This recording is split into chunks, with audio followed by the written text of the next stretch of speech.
जय माता की दोस्तों, नवरात्रों की आखिरी दिन की पूजा अष्टमी नवमी की पूजा कैसे करें। तो दोस्तों, नवमी के दिन हम जैसे रोज़ाना नवरात्रों की पूजा करते हैं, जैसे 9 दिन से करते आ रहे हैं, ऐसे ही हम पहले जल अर्पित करेंगे। उसके बाद हम हल्दी कुमकुम लगाएंगे। उसके बाद 9 पुत्रिकाओं की हम यहाँ पर तिलक लगाएंगे, कला और वस्त्र पहनाएंगे।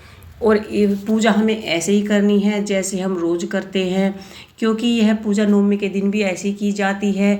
और पूजा करने के बाद ही भी हम हलवे का भोग या पूरी का भोग लगाते हैं। उसके बाद ही हम कन्या जिमाते हैं और उसके बाद ही चौकी का विसर्जन कब होता है, कैसे होता है, वो करना होता है। और इसके बाद आप अष्टमी और नवमी के दिन आप छोटा सा हवन भी कर सकते हैं।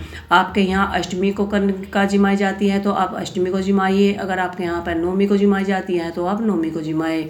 तो यहाँ हम रोज़ की तरह ही हमने यहाँ पर पूजा सबको तिलक अर्पित कर दिया है। इसके बाद आपने कलावा वस्त्र रूपी कलावा चढ़ा दिया है, भोग प्रसाद चढ़ा दिया है। जो भी आपके पास फल हो वह फल आप पूजा में चढ़ा सकते हैं। आपके पास नवमी अष्टमी के दिन सुबह को आप स्वच्छता का ध्यान रखें। सुबह उठे, स्नान कीजिए और नए वस्त्र धारण करें। माता रानी की जैसे रोज़ पूजा होती है ऐसे पूजा कीजिए। और सुबह को उठकर आपको काले चने और यहाँ पर हलवे का और पूरी की अठावड़ी बनती है। सबसे पहले अठावड़ी और हलवे का माता रानी को भोग चढ़ाया जाता है।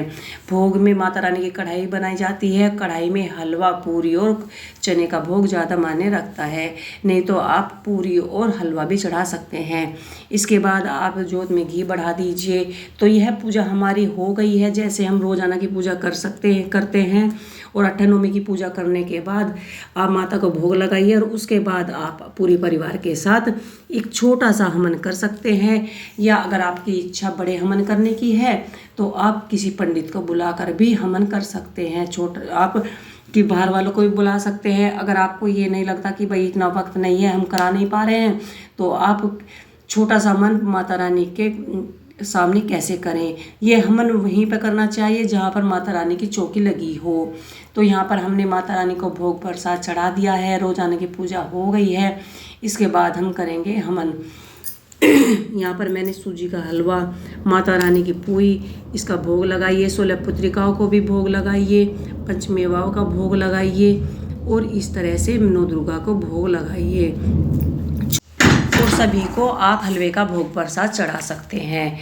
और जो अपने नवरात्रे हुए हैं, जो अपने कलश में नवरात्रों की स्थापना की है, उनको भी आप पूजा में 9 के 9 दिन स्थापित कीजिए और गणेश जी को भोग अर्पित कीजिए। और इस तरह से अब हम हवन करने वाले हैं। तो ये देखिए, हमने माता की चौकी के सामने ही हवन करने की सोची है। तो यहाँ पर हम आम की लकड़ी का हवन करेंगे। और हवन करने से पहले आप एक छोटा सा स्वास्तिक बना लीजिए। फिर आप एक बर्तन में या कढ़ाई में, तसले में आप मिट्टी ले लीजिए। उसके बाद हमने यहाँ पर हवन के लिए आम की लकड़ी लगा ली है। और जो भी भोग प्रसाद बनाया है वो भोग प्रसाद अपनी पूजा में रख सकते हैं। और इस तरह से आप पतासे का भोग चढ़ाइए और लौंग कम से कम 5 बार आप घी में लगाकर लौंग चढ़ाइए। और जो भी आपने हलवा बनाया है आप वो भी आप हवन में चढ़ाइए। और ओम दुर्गाय नमः, ओम दुर्गाय नमः, ओम दुर्गाय नमः, ओम दुर्गाय का जाप करते हैं हम।